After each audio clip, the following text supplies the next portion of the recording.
So, just what is Russia's current strategy in Ukraine? To discuss, I'm pleased to be joined now on the line by the analyst Sergej Sumlenny, who's in Berlin at the moment. Thanks for joining us on the programme, sir. Good to have you with us. Thank you for having invited me today. Russia hasn't launched attacks on this scale in several weeks in Ukraine, so why do you think we're seeing this now? Well, we clearly see several patterns of this attack. Like some of them are typical for the Russian attacks, some are not. Let's start with the typical ones. Like normally Russia sends the waves of the missiles every 3-4 weeks to Ukraine. The reason for that is that Russia must increase the stocks of the missiles, produce some new missiles, select the targets, program the missiles, and do it. If Russia could, they would have attacked daily, but they technically cannot. So that's why these waves. Also, Russia loves to attack Ukraine on some anniversaries, on some special days or holidays. The last waves, they came on Christmas, and there were also the attacks on the Independence Day of Ukraine, etc.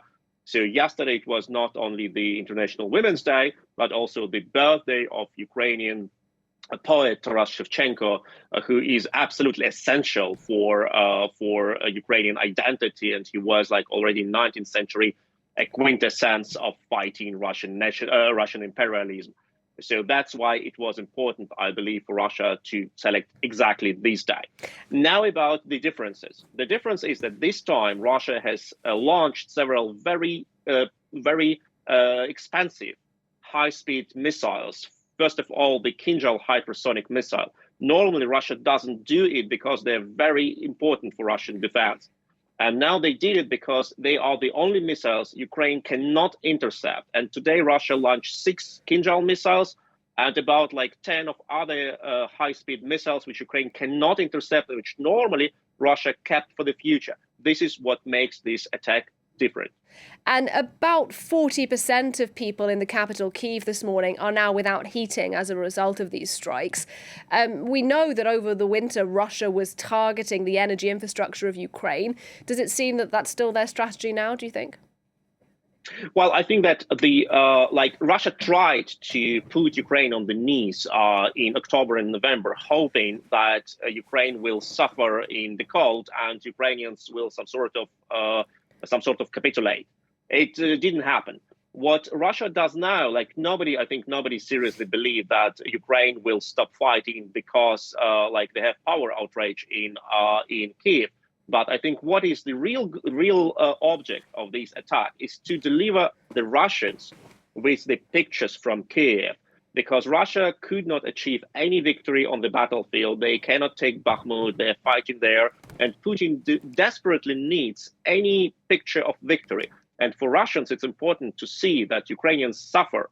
And that is what Putin wants to deliver them. Look, Kyiv is burning, no heat in Kyiv, everyone is freezing, we're still winning on the battlefield. I think that is why they have launched that much high valuable missiles, which they normally reserved for possible confrontation with NATO or some other high level targets. And what about these reports today that the missiles also knocked out the power supply to the nuclear plant in Zaporizhzhia? That is the largest nuclear plant in Europe. How concerning do you think that is?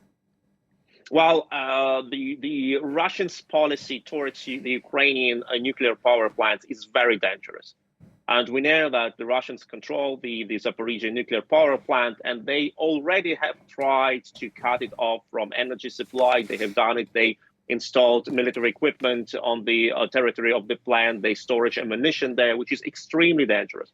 And that is actually what is absolutely new in this war. For the first time in the history, a nuclear-capable power, like a nuclear country, chooses the way which we believed only terrorists can use.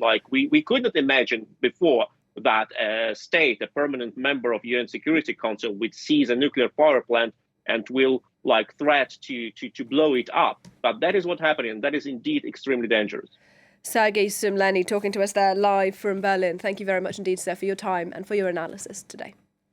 Thank you so much.